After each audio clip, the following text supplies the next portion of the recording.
está chegando aqui conosco para a gente começar uma entrevista agora, viu, Edu, com a coordenadora do Plano Estadual de Imunização, a doutora Regiane de Paula, que está ao vivo aqui na Rádio Bandeirantes para conversar com a gente e com os nossos ouvintes, esclarecer algumas dúvidas que estão surgindo, né? E a gente tem levado ao ar aí, Edu, nos últimos dias, sobre vacinas que são encontradas num posto, não são encontradas no outro, saber como é que está essa questão da previsão aí das doses de vacinas aqui em São Paulo. Tudo bem, Edu? Bom dia. Oi, Pedro. Bom dia a você, bom dia, Thaís, bom dia, gente.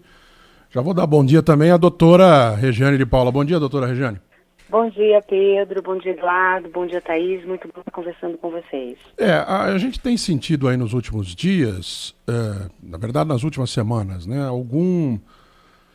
primeiro faltava vacina em algumas cidades, eu não estou falando especificamente de São Paulo, eu estou falando do quadro geral. Algumas capitais paralisaram seus processos de vacinação mais de uma vez.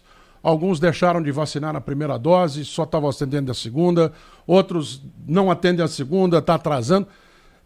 Tem algum problema muito sério ou é aquilo que vocês já estavam esperando por causa da escassez de vacinas, doutora? Pedro, há realmente, e isso é uma realidade no Brasil todo, uma escassez de vacina, né? O Ministério da Saúde, pela 8ª ou 9ª vez, ela fez uma diminuição no quantitativo de doses que mandaria para todos os estados e municípios. Então, é muito difícil você trabalhar, e depende do estado e da organização do estado, com o quantitativo de doses que você espera, você faz um calendário, a gente muda. Então, e sempre essa mudança é para muito menos daquilo que a gente aguarda.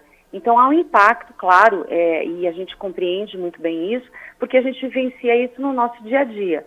Então, a gente está o tempo todo refazendo as nossas grades, refazendo as nossas faixas etárias, trabalhando com muito cuidado e com muito preciosismo, porque a gente sabe que a gente tem tido, principalmente, e aqui não é nenhuma crítica direta, mas a Fiocruz tem tido uma diminuição no número de doses sistematicamente.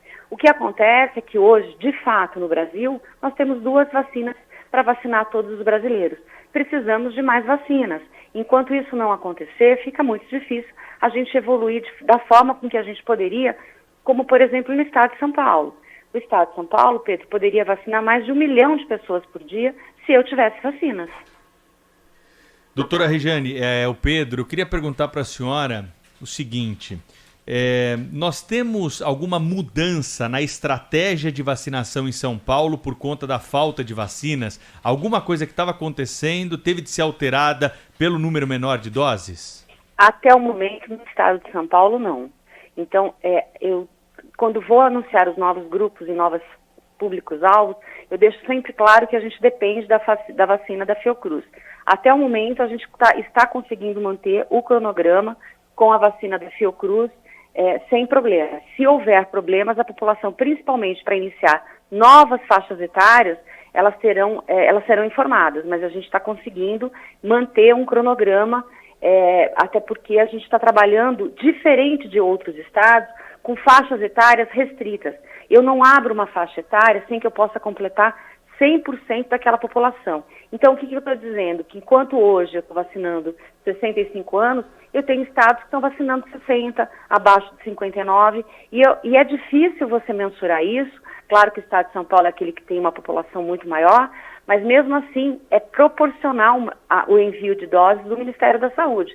Então, esse avanço pode significar um custo na vacina, na segunda dose da vacina, que a gente chama de D2. Então, cada estado, ele tem a sua possibilidade de fazer aquilo que territorialmente ele acha melhor. Mas o estado de São Paulo tem trabalhado na forma de poder abrir faixas etárias, garantindo que o imunizante esteja na nossa mão. Doutora Regiane, queria perguntar para a senhora sobre quais são hoje as marcas de tempo, olhando para frente, com as quais a senhora trabalha como coordenadora do Plano Estadual de Imunização. Quando a gente vai ter, por exemplo, o encerramento da vacinação em São Paulo, dessa faixa prioritária, o que vai dar para fazer em 2021? A gente consegue vacinar todo mundo até o fim do ano? Então, a expectativa do estado de São Paulo, e essa tem sido uma fala constante do governador João Dória, é que em terminando os 100 milhões de doses, que é um contrato exclusivo que o Instituto Butantan tem com o Ministério da Saúde, o estado de São Paulo compre 30 milhões de doses.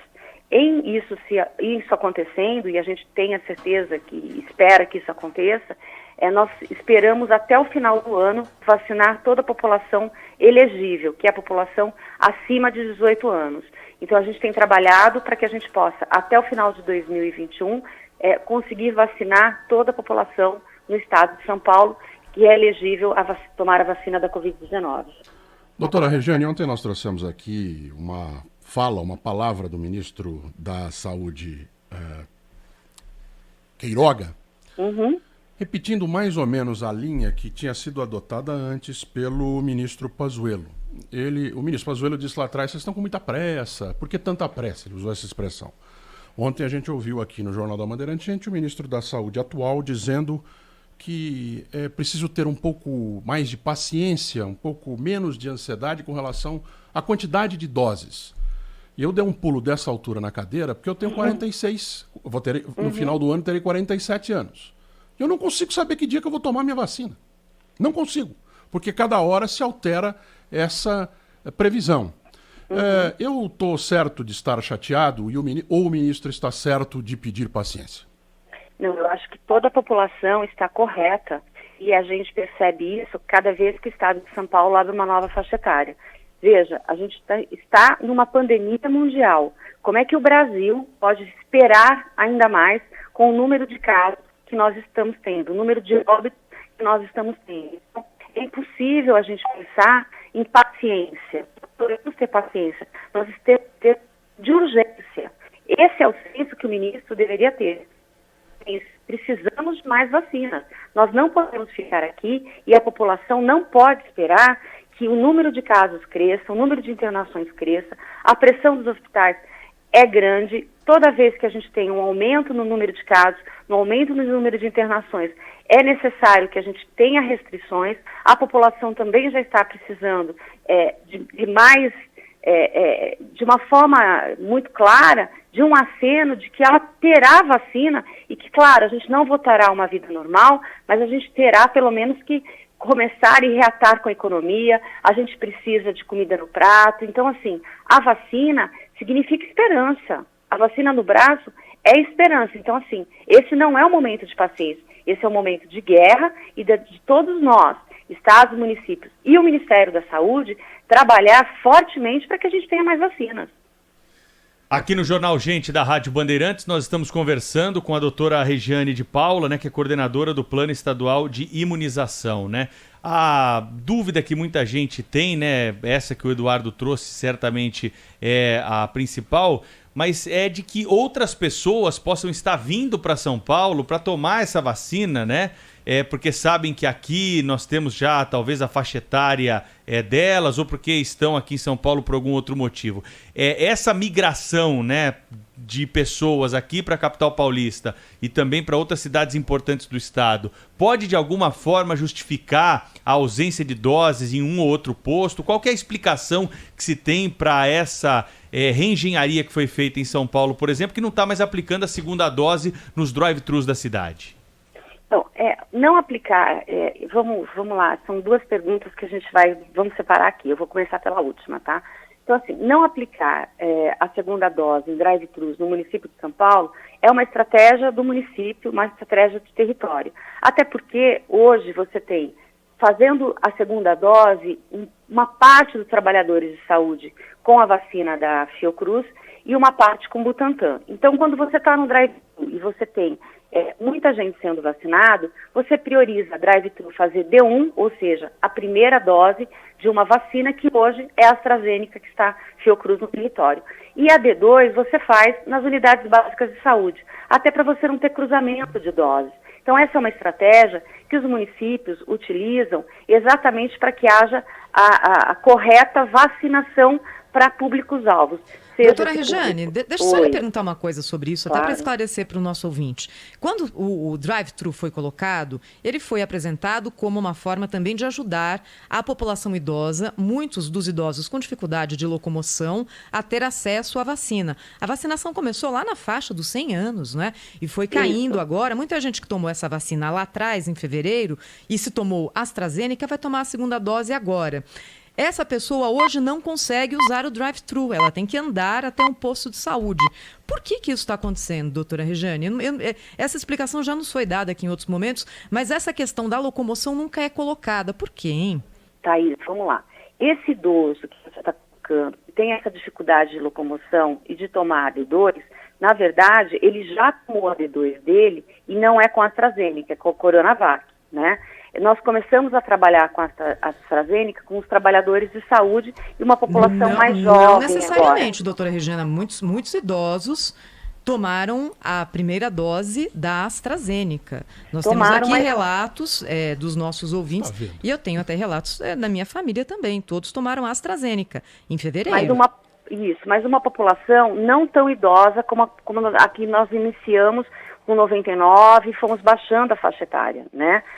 Então, assim, o drive-thru é exatamente essa estratégia para que você não tenha esse cruzamento. Ou você estabelece drive-thrus específicos para fazer D2, ou você faz drive-thrus para fazer D1 e unidade básica de saúde, que também tem drive-thru. O município de São Paulo tem unidades básicas de saúde que quando você chega, por exemplo, eu vou te dar um exemplo clássico.